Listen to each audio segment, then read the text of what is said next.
Et on ouvre ce journal par notre focus politique avec ce dimanche soir une prise de parole inédite et une image forte. 4 grandes figures de l'opposition congolaise, longtemps divisées, s'expriment d'une seule voix dans une déclaration commune. Martin Fayulu, Moïse Katumbi, Délicé Sanga et Joseph Kabila dénoncent la mauvaise gouvernance et la dérive autoritaire du régime de Félix Tshisekedi. Surtout, ils appellent à un dialogue national pour sortir la RDC de l'impasse alors que la guerre dans l'Est continue de faire rage dans un silence assourdissant.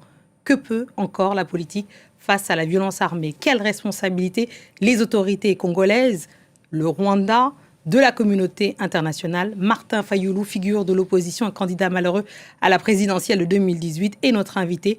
Bonsoir, Monsieur Fayulu, et bienvenue sur France 24. Bonsoir. J'ai pas été un candidat malheureux. J'ai gagné, mais M. Kabila et M. Nanga ont décidé autrement. Ils ont fabriqué des chiffres pour mettre Félix Tshisekedi. Je corrige cela. Absolument, c'est votre droit. Alors, rentrons dans cette conversation, si vous voulez bien. Pour la première fois depuis le début de cette crise dans l'Est, la crise récente, je parle de 2025, donc de janvier, vous signez une déclaration commune avec Moïse Katumbi, Délicé Sanga et Joseph Kabila, votre ancien adversaire, vous venez de le mentionner. Qu'est-ce qui vous unit aujourd'hui alors que tout vous opposait hier? C'est les Congos, c'est les pays.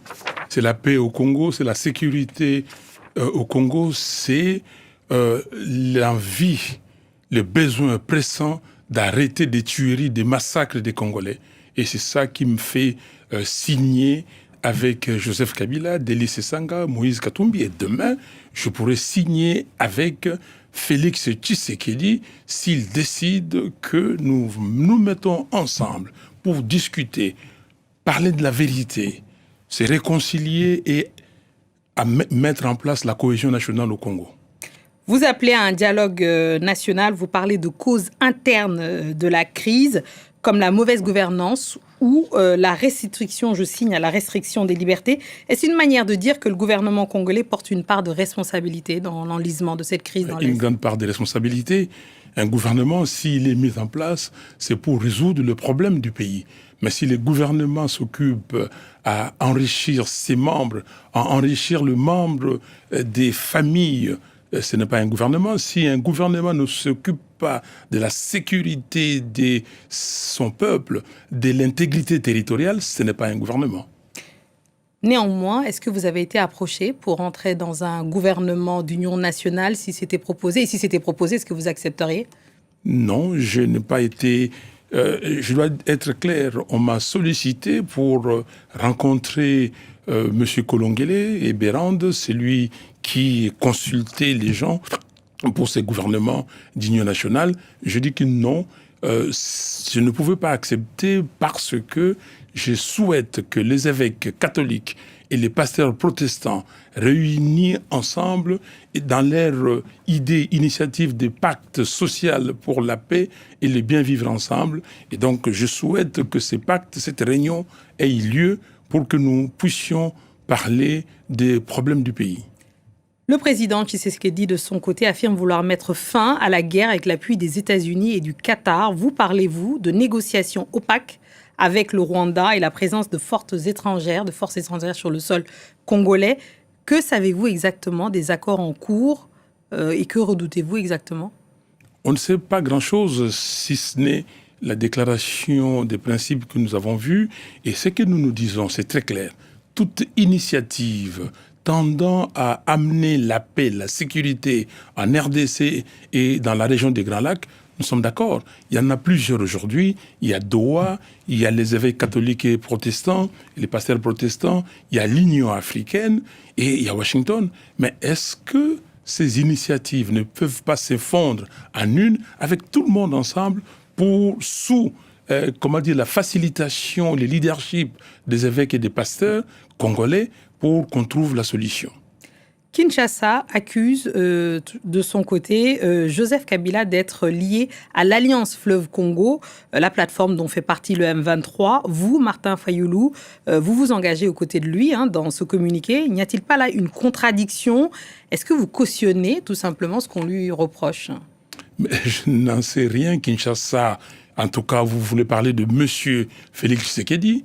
Ils se connaissent bien, Félix Tshisekedi et Joseph Kabila. Ils ont signé des accords. Parlons de leurs accords d'abord. Moi, ce qui m'intéresse, c'est le Congo. Ce n'est pas Tartampion ou Fayoulou, Tshisekedi, Kabila, Katumbi. Moi, ce qui m'intéresse, c'est le Congo. Est-ce que nous pouvons nous mettre ensemble pour parler des problèmes du Congo et trouver des solutions durables? Les évêques, qui sont des autorités morales, des autorités spirituelles, ils ont dit, mettez-vous ensemble. Si eux, ils le disent, vous voulez que moi, je me soustrais pour dire que j'élimine tel ou tel autre. Mais on m'a dit même qu'il faut discuter avec M. Nanga. Est-ce que je vais dire que non, on met M. Nanga de côté? Non, je dis tout le monde, ensemble, on se dit la vérité. Les Sud-Africains, ils ont bien fait cet exercice. Pourquoi nous ne le ferions pas? Poursuivons là-dessus sur les propositions concrètes. On vous a entendu sur le soutien ou en tout cas la médiation des évêques et de l'Église en RDC. Mais au-delà de ça, qu'est-ce que vous proposez concrètement pour mettre fin à la crise dans l'Est? Mais ce que nous proposons, c'est 5 choses.